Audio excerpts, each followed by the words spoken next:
Hello. In this video, I'm going to address briefly something quite novel. It's called deep learning or deep machine learning. There's nothing deep about it. It's kind of a machine way to do simulations of higher processes and abstractions, etc. But the main principle of machine uh, artificial intelligence is still there.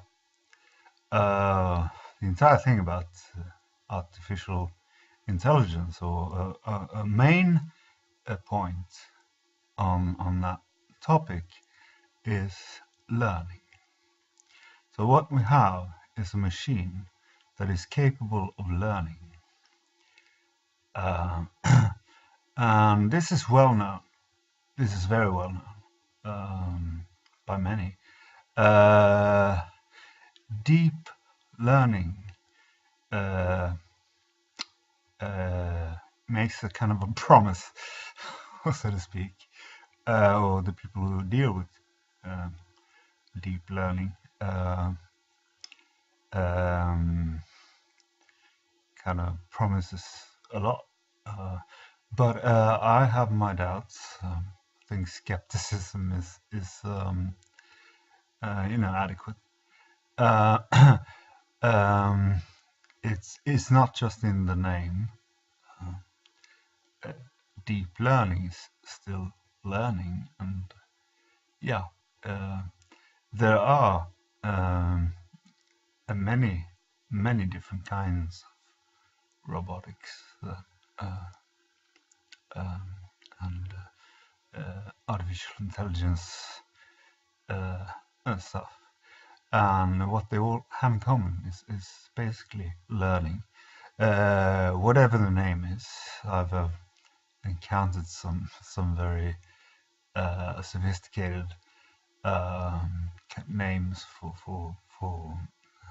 various types of um,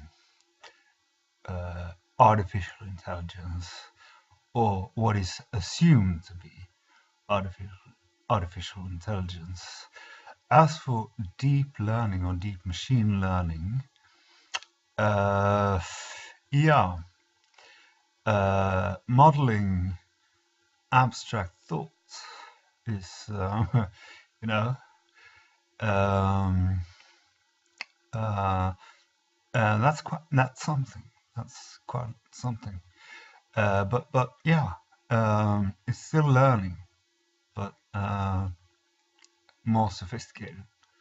Um, Whether or not it can be unsupervised, this is it probably can't, because it's still, uh, regardless of how intelligent, or should I say intelligent, uh, this machine is, then the machine is still, um, you know, it depends on uh, electricity to function, plain and simple.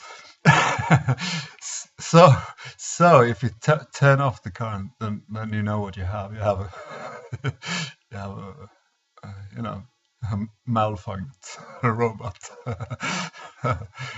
um, but yeah, deep learning kind of triggered my interest. So I will get into that more, perhaps, when I've learned more about it.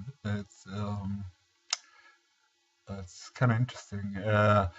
These kind of abstractions and stuff are often in human beings are kind of often they're often mentioned in respect to the cortical part of the brain, the cortex, which is basically up here. There's the higher mental functions. And yeah, it was like it was human beings who kind of labeled it that. And so uh, I don't know. I don't know if we were all that great, but you know, maybe there was some professor who was high at the time. I don't know. Sorry, that was a pretty bad joke. Um, the high mental functions involve such things as memory and also uh, possibly the end stage of visual perception, which is kind of pretty well explored. What is not explored is the other four senses, and to me that doesn't make sense. But I've had this uh, rather brief, hopefully, talk about deep learning in artificial intelligence, and I hope to be able to return to that topic later on. Thanks.